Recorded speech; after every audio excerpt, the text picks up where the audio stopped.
All right, so the next thing we're going to do here is print out the gripper, but this time we're going to use the TINKERINE suite. So the very first we're going to do is open up our gripper. I would like you to drag the gripper out, like so.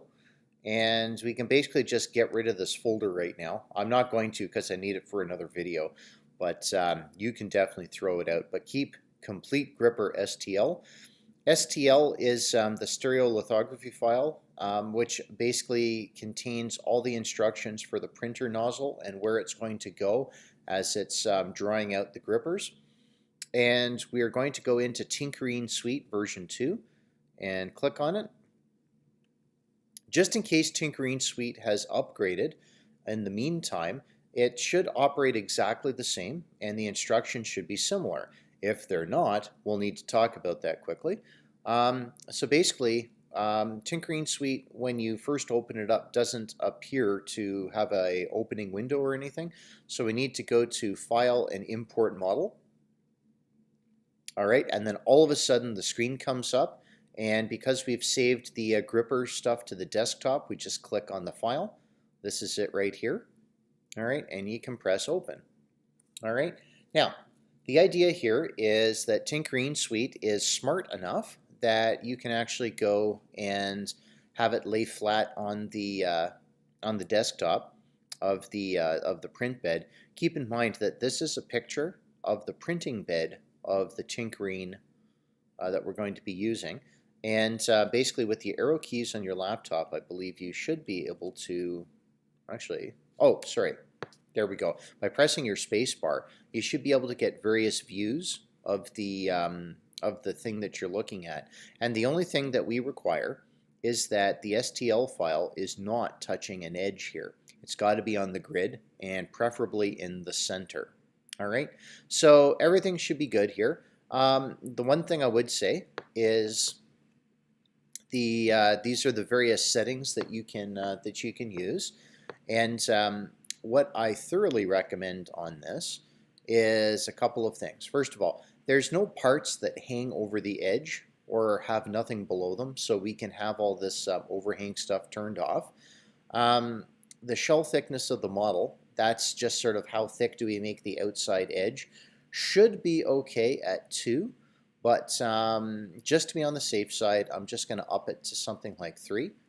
Okay, might cause the print to take a little bit longer, but we're not going to worry about that. And I would try and give a dense filling to this.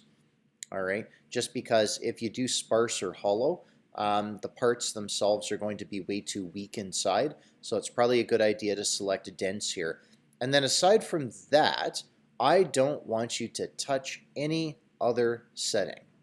All right, and this should be enough. This should be everything that you need. So basically now you press slice, like so. All right, and basically what this does is it actually cuts up the printer, or the prints that you're going to be doing. And what's going to happen here is as you move the this little arrow across, it actually changes the depth so you can see all the different slices that get printed out. This, I have to admit, is a feature that's really cool. We don't have this on the Cura, which I use, but you can sort of see that this is what the layer by layer printing looks like. All right, like that. Pretty cool, I would say. And it already tells us that this is going to take about 3 hours to print out, and we're going to need at least 29 grams of filament. So we are going to save for print, like so. And we're going to be transferred to an SD card or other device. That's good.